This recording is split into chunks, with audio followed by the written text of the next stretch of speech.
Et la Bible dit que le premier jour, Dieu a envoyé la réponse. Amen. Et la réponse était avec l'ange Gabriel qui venait avec la réponse. Est-ce que l'ange Gabriel était seul? Vous savez, tout ce que nous voyons sur cette terre, la plupart du temps, c'est une tricherie. Une tricherie de ce qui vient du ciel.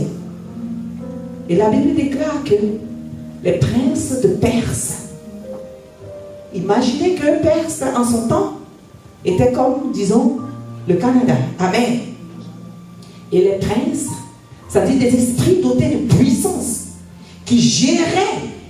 Hier, j'ai parlé un peu avec des femmes victorieuses qui étaient en ce lieu, qui géraient cette partie, ont bloqué la réponse à la prière de Daniel. Et la Bible déclare que Daniel était obligé de prier pendant 21 jours. Amen.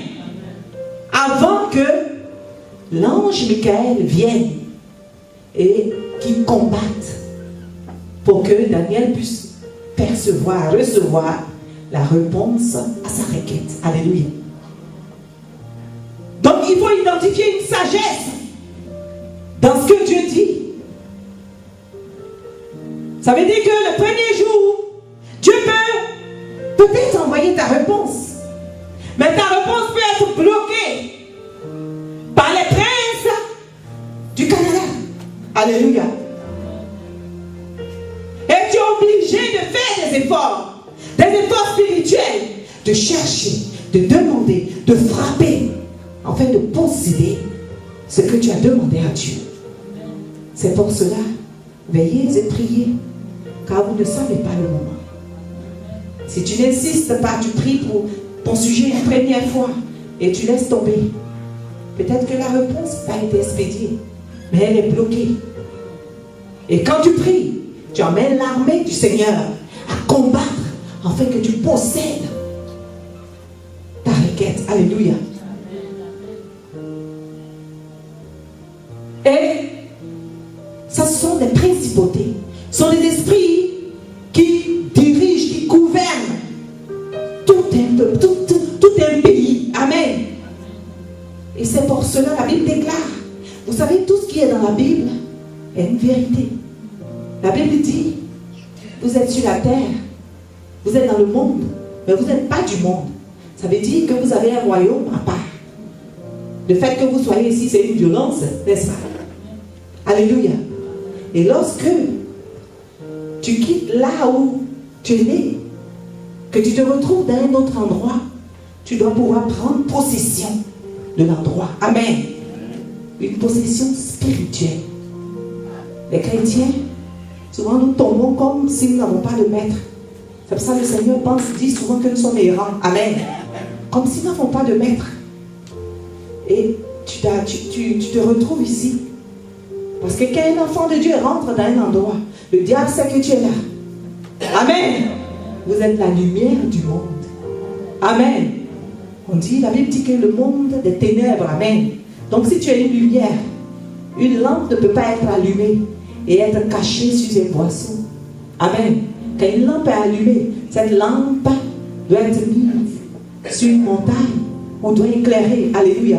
Alors quand tu rentres, partout où tu rentres, si tu es un vrai chrétien, ta lumière brille.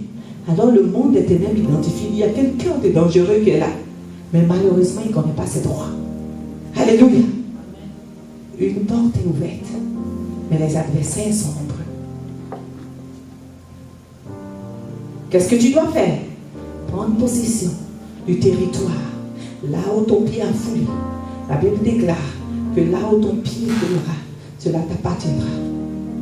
Vous n'avez pas à lutter contre la chair et le sang, mais vous avez à lutter contre les principautés et contre les pouvoirs. Qu'est-ce que c'est que les pouvoirs? Bien-aimés, quand on parle des pouvoirs, tout à l'heure nous avons parlé du pays, le Canada. Mais le Canada a des provinces, alléluia. Amen.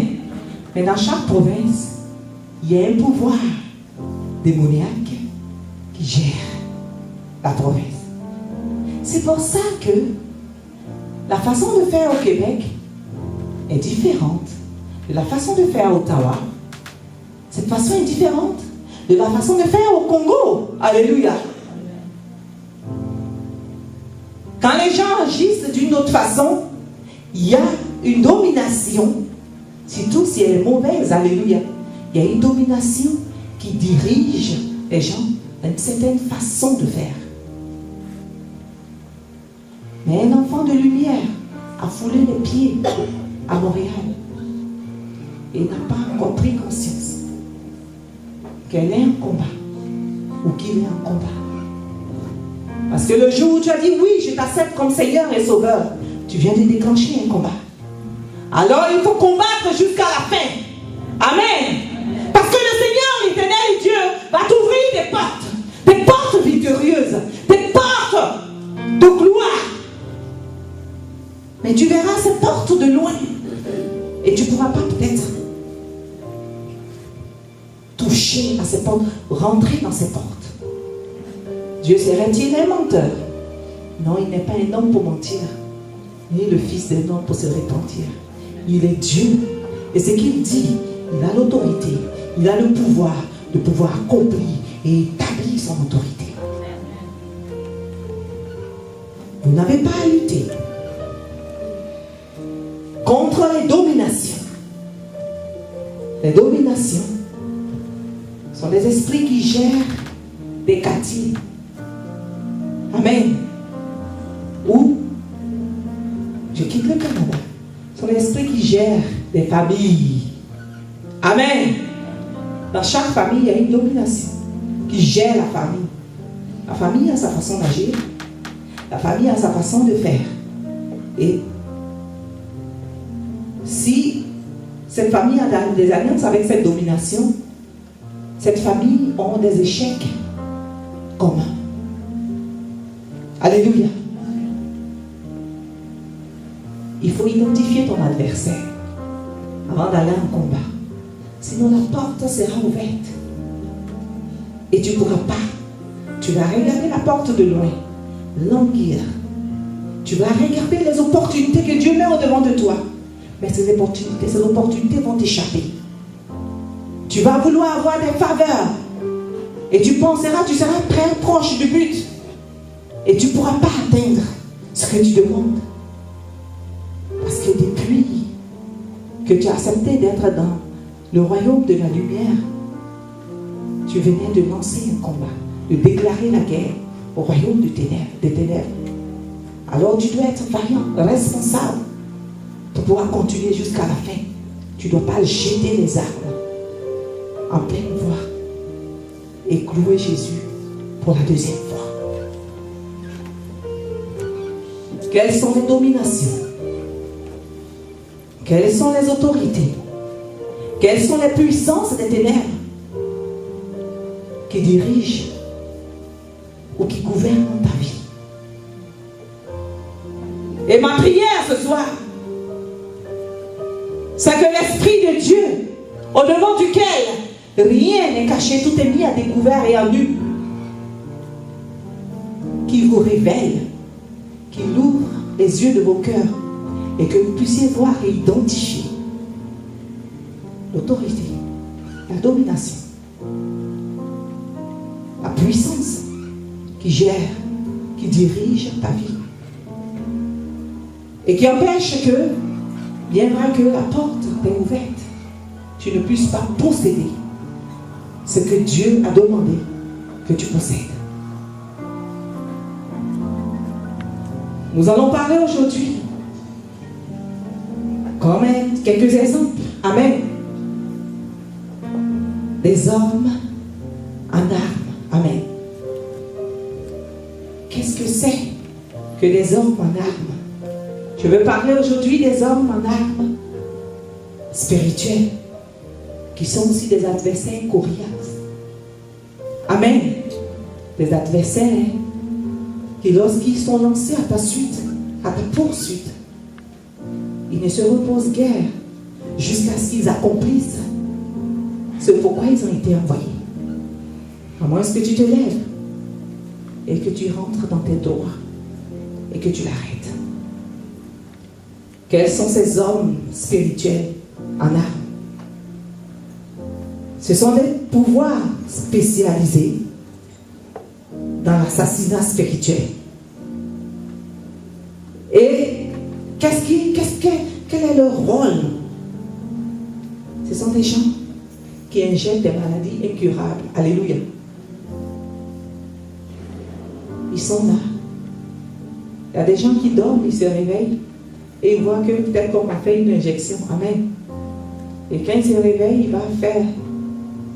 Il y avait une histoire d'une personne qui dormait et dans la nuit, il s'est vu injecter un produit. Le matin, il a commencé à se sentir mal. Il allait à l'hôpital et il venait d'avoir le VIH. Alléluia.